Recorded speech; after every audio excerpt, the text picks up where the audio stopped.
உங்க வீட்டெல்லாம் இப்போ நீங்க பூட்டிட்டு வந்திருக்கிறீங்களா இல்லை திறந்து விட்டு வந்திருக்கீங்களா? சொல்லுங்க.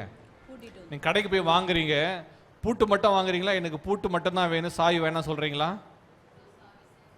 என்னது சேர்ந்துதான்.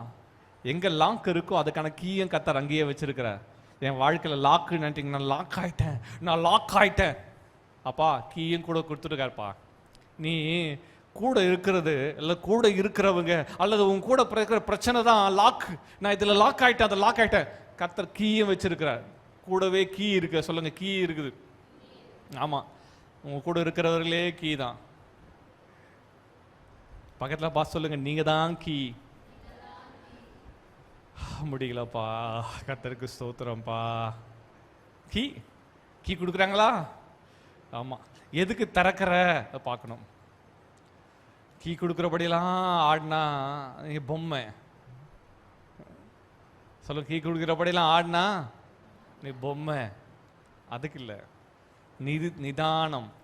ஆண்டவர் மோசேக்கு வெளிப்பாடா வருதோ, கர்த்தர் உள்ளத்தில் பேசுறாரோ, அப்போது கர்த்தர் மோசேக்கு ஒரு மரத்தை காண்பிக்கிறார்.